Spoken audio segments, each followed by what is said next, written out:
What's going on, guys? This is Rob, and we are picking back up again with Devil's Reign. I know you guys have been asking for it, but I cannot make the comics come out faster. As much as I wish I could, I cannot control when comics get released. So, this story I do love. I absolutely love it. This issue is just as awesome as the first one. That's one of the things about Chip Zdarsky, man. This guy's ridiculously talented when it comes to writing comic book stories, crossover events more than anything else. But what this does is this initially picks up basically with Danny Rand, right? If you guys recall the last video that we did, that basically the entirety of New York superhero community has for the most part begun to go underground, right? That the Kingpin essentially had legislation passed that basically outlawed superheroes in the city of New York. And it's creating a more, I guess, a smaller version of the original Civil War event. But what this has led to is Kingpin enlisting villains to basically play out the roles of people who would essentially enforce superheroes being rounded up and basically being arrested for vigilante activity, right? So it's kind of ironic that Kingpin would use what are in effect people with powers to basically round up people with powers. But it's not that dissimilar from what Tony Stark did during Civil War. The Tony Stark had the Thunderbolts, and then he also had the Mighty Avengers, right? They basically went around and rounded up people who were violating Superhuman registration. And so what you have here is, of course, Danny Rand basically talking directly with Luke Cage. The two of them kind of having a conversation. Luke Cage telling him, look, man, like, you know, we're basically gonna go get with Steve Rogers, and we're all essentially gonna go underground. Avengers work out when we're better together. Like, everybody's just kind of keeping everything safe. And Danny Rand's response is that he'll basically just be fine, right? He's like, I might just drive north and lay low just in case. I mean, he's got the money and the resources to do it. That while Wilson Fisk is implementing this anti-superhero legislation, basically, his authority is not on the same level as Tony Stark's was during the events of Civil War. Tony Stark could have frozen people's assets if he chose to, right? That's the kind of leeway and the sort of authority he had that was given to him both as director of S.H.I.E.L.D. and essentially as a government liaison, right? The person who was basically implementing all this and making it happen. Fisk doesn't have that kind of authority here. And so it really gives Danny Rand, as a ultra rich guy, the ability to just kind of take off. But before he can, he's basically met by the arrival of Crossbones. Now, the fight between Crossbones and Danny Rand, this is kind of a cool thing. Crossbones is one of those little unsung guys in Marvel Comics, right? He just doesn't quite get enough respect. And that was compounded by the events of the Marvel Cinematic Universe. But Crossbones is pretty legit, right? This guy was trained by Taskmaster. He's very, very capable. Now, Danny Rand, of course, is a master martial artist, so he's able, or at least seemingly able, to get his upper hand on Crossbones, and we don't really see how it all concludes. All we really get here is that with everything popping off, because Danny Rand is like 30 blocks away, there's no real way for them to get there. That Tony Stark and Luke Cage and Jessica Jones can't really access a Quinjet, that Tony Stark's armor's locked down as soon as the forces of Wilson Fisk tried to enter into his home, so they don't really have access to anything that could get them to Danny Rand. I mean, they could try, right? But to travel 30 blocks in New York, anyone who's been to that city will tell you, it's gonna take more than a car, right? You're literally gonna have to fly there. And so as a result of that, they're like, okay, if we're going to help this city and we're going to fix this, we can't deviate and try to go get Danny Rand. We basically gotta leave him, right? The needs of the many outweigh the needs of the few. The guy's a master martial artist. I'm sure he'll be okay. And so at that point, you switch over to Wilson Fisk when he's confronted by the new Daredevil, Elektra. Now, here's the thing, and I'm a little ashamed to say this. I have not been reading Daredevil. I have no idea what's going on here. I don't know why Elektra is Daredevil right now. I mean, I have a general idea, right, just from what people have been tweeting and talking about, but I don't know the ins and outs of this. So I am ashamed to say that as a comic book YouTuber, I am being negligent in my duties. Here's my question for you guys. Should I be reading Daredevil right now? Right? Like, is Daredevil a comic that I should be reading at the moment? Because I'm not gonna lie, I think the idea of Elektra basically replacing Daredevil is kind of cool, and I'd be interested in seeing how that whole thing's unfolds. So those of you guys who are reading Daredevil, should I be reading it?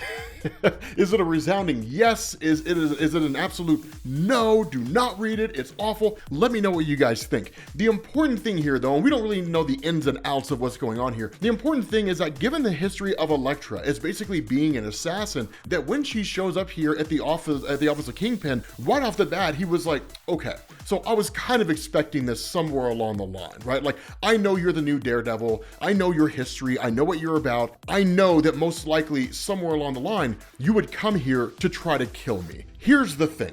That's not going to happen, right? Like, I get that this whole thing with you guys, right, that you guys are superheroes and all that kind of stuff, but do you really believe that because you have these freakish lives that resulted in you getting freakish powers, that you can just somehow do whatever it is that you want to do? Not a chance, right? And as soon as she pulls a weapon on him, that's when he realizes, yeah, like, you're here to kill me. He's like, but here's the thing, you've neutered yourself, right? Like, you're playing the long game with the real Daredevil. You don't kill like you used to, so why are you here, right? If you have come here with the intention of somehow intimidating me and getting me to stand down because I'm so terrified of the dreaded Elektra, who's one of the deadliest assassins in the world, then let me help you understand your place in the bigger picture, right? He's like, there is someone who came here before you did, and they want to meet you, right? They want to fight you, and they want you to meet them at a particular location. Go do your thing, right? There's nothing for you here. You're not going to kill me, and in a hand-to-hand fight, I would tear you apart. So nothing's going to happen. Nothing's going to come of this, right? Go and face off against that guy who wanted to fight you, because here, there's really nothing going on. Now, the reality, and really the reason why she leaves in the first place, is seemingly because of the fact that Kingpin basically seems to know what she did, how she betrayed Murdock, and that if Matt finds out, she'll lose everything. Again, I don't know the ins and outs of what's going on here. I feel like I should be reading Daredevil, right? I really feel like I should be reading this. So I'm gonna do that, right? I'm gonna go on Comixology and I'm gonna read Daredevil. So having said that, we switch over to Avengers Mansion, right? Now here's the thing, Avengers Mansion hasn't been used for a long time, right? In Marvel Comics, they haven't used it for quite some time. And in fact, the Avengers Mansion itself has really turned into a place of tourism, right? Where people go and they visit, wow, this is where the Avengers used to hang out and all that kind of stuff. So it's a very attractive thing as far as building up money for the city of New York. But the sub-basement of Avengers Mansion, that thing is still in operation. That it operates secretly and is really more of a bunker. That's one of the things that I kind of like about what Chip Zdarsky's doing here. It's very Nick Fury, right? For those of you guys who don't know anything about Nick Fury, and I mean like old school Nick Fury, right? The white guy Nick Fury, not Samuel L. Jackson. That guy had bunkers everywhere. He was the most paranoid guy ever, right? And it kind of makes sense, right? When you're like the man on the wall and you've got access to all this information and you know more about what's going on in the world than seemingly anybody else in the world, you start to realize just how fast things could go sideways. So Nick Fury had bunkers on top of bunkers on top of bunkers. He had hideouts all over the place, right? But one of the things here is that having this place in the basement, in the sub-basement of the Avengers Mansion, it's a place that hasn't been accessed for quite some time. Now, one of the other things that goes on here, and this is a really cool concept, and it's one of the reasons why so many people were pissed off that the Luke Cage tie-in for Devil's Reign was canceled, is that Tony Stark ends up realizing there's a handful of kids who are sitting outside the building, and they basically record that Tony Stark's here. Of course, no one's supposed to know that they're going to the sub-basement of Avengers Mansion. So Tony Stark initially tries to bribe them, and then Luke Cage steps in and says, look guys, like with everything going on here right now, even you have to realize that superheroes being outlawed in the city of New York, that's a bad thing, right? That villains are basically the law enforcement now. Do you really trust that they're somehow going to turn over a new leaf and do good things? And so he's like, look, like the city is in serious danger. You guys are in serious danger. Do me a solid. Right now, here's the big difference. This is why Luke Cage was always a great character. Here's the big difference between Luke Cage, Danny Rand, even Spider-Man, and people like Tony Stark and Captain America and so on and so forth. Tony Stark, Captain America, the Avengers, they're big names, right? When people think about the Avengers, they think about, well, like the Earth's mightiest heroes, right? Like the people who save us from all kinds of threats. But when they think of Luke Cage, they think of one of us. And that's the difference. That's the huge difference. The Captain America, Iron Man, Thor, those guys, they sit up there in the tower. And people don't say that from a place of like vindictiveness, right? They don't say that from a place of cynicism, like they're up there in their tower and they don't care about us. I mean, of course they do. They save the world. But there's a big difference between looking at a superhero who saves the world and looking at a superhero who essentially looks out for you. Luke Cage has never worn a mask. Luke Cage was part of Heroes for Hire. He originally launched it, right? Like ground level superheroes helping out people on the ground level, always looking out for his own in his neighborhood. That word spreads. And so people look at Luke Cage and they're like, he's one of us, right? He looks out for us as the little guy. He knows our names. He shops at our stores. He buys food from our restaurants. That's how people see him. And so that's why when Luke Cage comes along and is like, do me a solid, guys, right? Like, delete the video. No one needs to know we're here. They're like, yeah, man, of course. Like, we'll definitely help you out, Luke Cage, right? It's a matter of perception. Now, from there, you switch over to Spider-Man. And here's one thing that I do want to specify. This whole thing that's going on right now, this is actually Ben Reilly. And the reason why this whole thing is going on, to kind of sidetrack from Devil's Reign for a second, this deals with something called the Beyond Corporation. Now, contrary to what you may believe, while the Beyond Corporation was established back in 2006, 6 in the Next Wave comics, as far as we're aware, they don't have any direct ties to the Beyonders, which is a little strange because the Beyond Corporation basically consists of people who exist beyond the multiverse, right? Like, they literally go into universes and just cause problems for people. It's really all they do. And they do it because it's fun. The way this had played out is that Peter Parker is essentially in a coma. That during the events of Spider-Man 76, I think, that Peter Parker had basically been exposed to like a huge amount of radiation, which had basically taken him out of commission. Now, during that time, the Beyond Corporation had basically gotten involved in essentially appointing Ben Reilly as the officially recognized Spider-Man. And they did this because they essentially bought the copyrights to Spider-Man operating on a private level, which I didn't even know that was something you could do. And in fact, that's what happens in the comics. Ben Reilly's like, I didn't even know that could be done.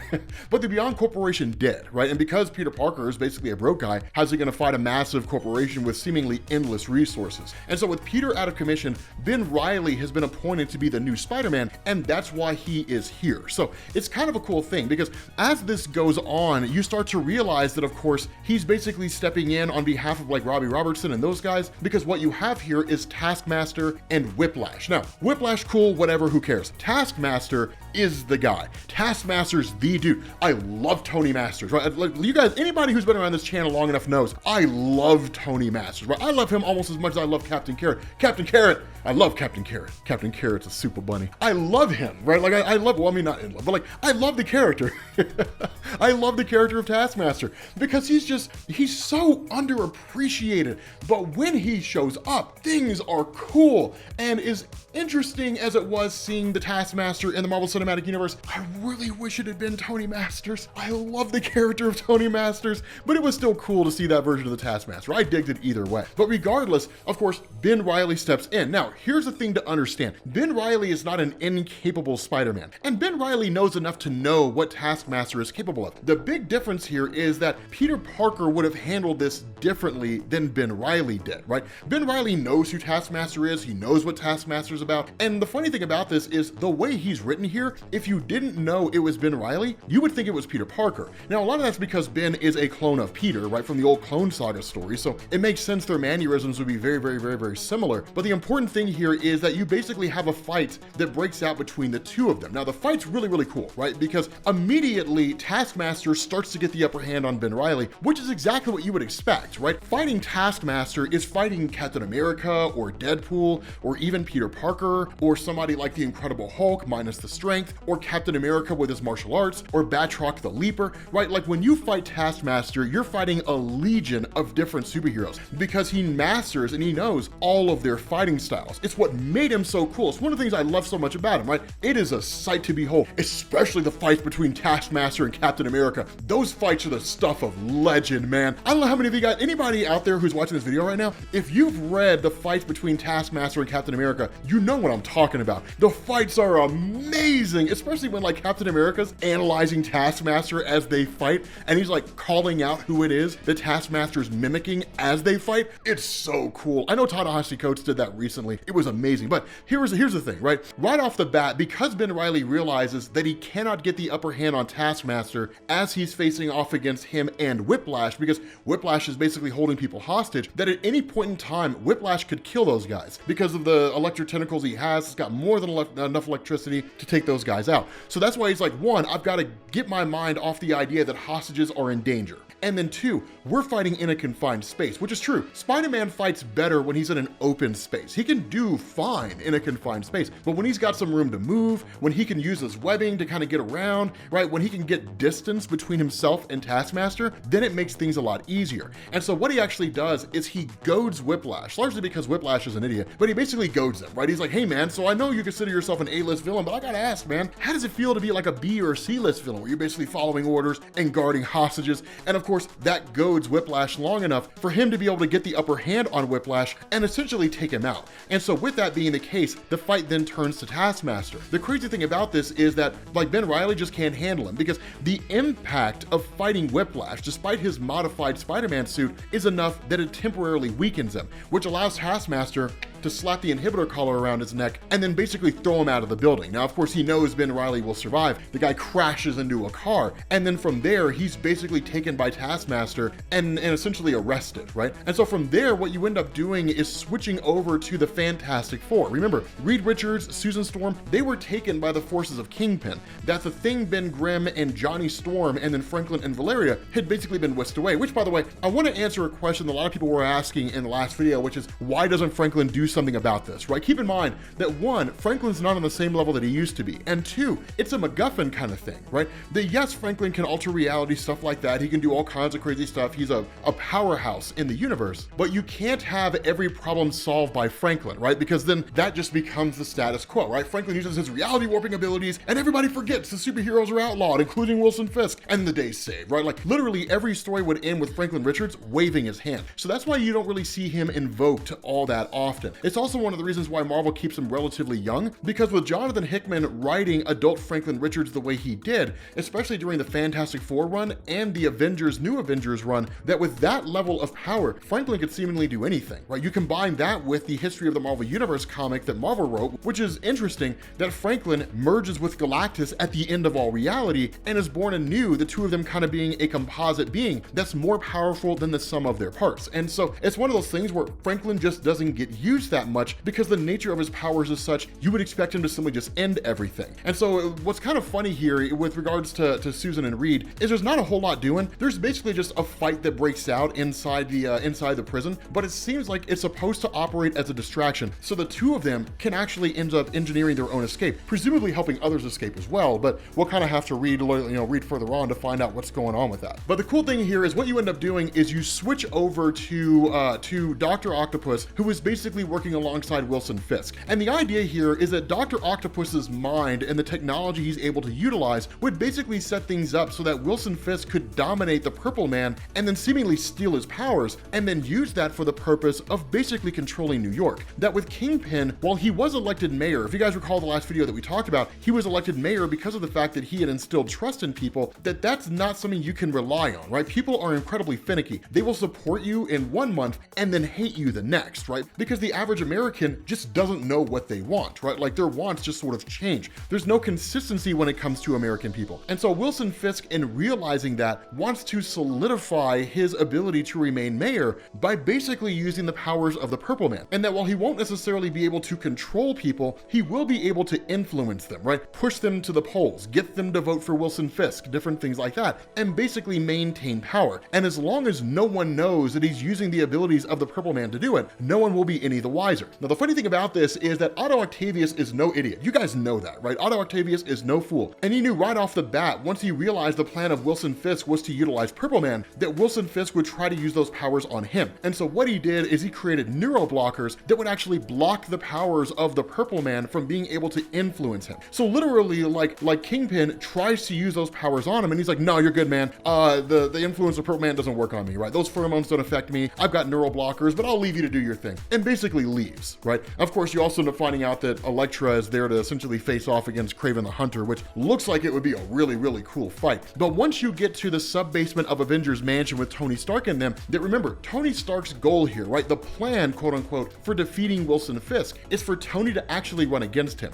And what happens is that once they get into the facility, like, Luke Cage is like, Tony, we got to talk about your plan, dude. Like, you running against Wilson Fisk, that's not going to work. That's not going to happen because it's basically rich guy versus rich guy, right? Like, it's too much of a toss-up. Could you win? Possibly, right? You're very, very famous. People know you, right? But at the end of the day, we need someone that people are more likely to identify with, right? People want one of their own. Now, in all honesty, there is a reason why we don't just walk down the street and ask any swinging dick if they want to run for president of the United States, right? Like, we've had an answer to that question. We obviously don't want to have to go through that again. But Luke Cage kind of approaches this from the perspective of like, I think I should be the one to run. So while the mayor is not on the same level as the president, the fact remains, putting an average Joe in such a position of power could potentially be disastrous. That despite Luke Cage's best intentions, he doesn't know what it means to run an entire city and everything that goes on there. I mean, here in the real world, you just got to deal with New York as it exists now, right? In the comics, you got to deal with New York as it exists now, plus superheroes and supervillains. You got to deal with all that stuff. And so at the end of the day, he was like, look, like this is about beating Wilson Fisk. It's not about your ego. It's not about you wanting to be mayor or anything like that. Like it's about the fact that Wilson needs to go down. And honestly, you are not in the best position to do this, right? Like you are Tony Stark. The superhero community is still a little distrustful of you because a lot of the things that have happened, your history's sketchy. There are things about your own personal life that the general public knows they would not necessarily be a fan of, right? You're not the best person for this. And so what ends up happening is that Luke says, like, are you on board with this? And the response of Iron Man is, yeah, sure. But obviously there's some disdain there, right? Obviously Iron Man is not a big fan of what's going on. Now, how far that goes, we don't entirely know, right? We're not really sure exactly how that's going to happen. What we do know is switching over to Dr. Octopus, what you end up getting here is him basically having this kind of internal monologue where he says, Wilson Fisk is a small man thinking small. Let him hold his small amount of power. As always, Otto Octavius understands true power. True power is the laboratory of the mad scientist Reed Richards, with his wild inventions like an interdimensional gate. So let Fisk control a city. My plans, as ever, are superior. And what we end up finding out is that Dr. Octopus has opened this dimensional gate and then seemingly brought in Wolverine, Ghost Rider, and the Incredible Hulk from an alternate universe. What he plans on doing with these guys, I have no clue, but I am ridiculously excited to find out. Like, I am so excited to find out. Also, I feel like we should cover some of the tie-ins for this. Let me know if you guys want me to cover some of the tie-ins, because like some of the tie-ins look really good. I gotta say, Devil's Reign is a cool story. I love this, man. Like, I'm loving this story so far. I hope you guys are loving it too, right? I hope you guys are loving this as much as I am. It's a great story, but we're gonna bring this to an end. Thank you guys for watching, and I will catch you all later. Peace.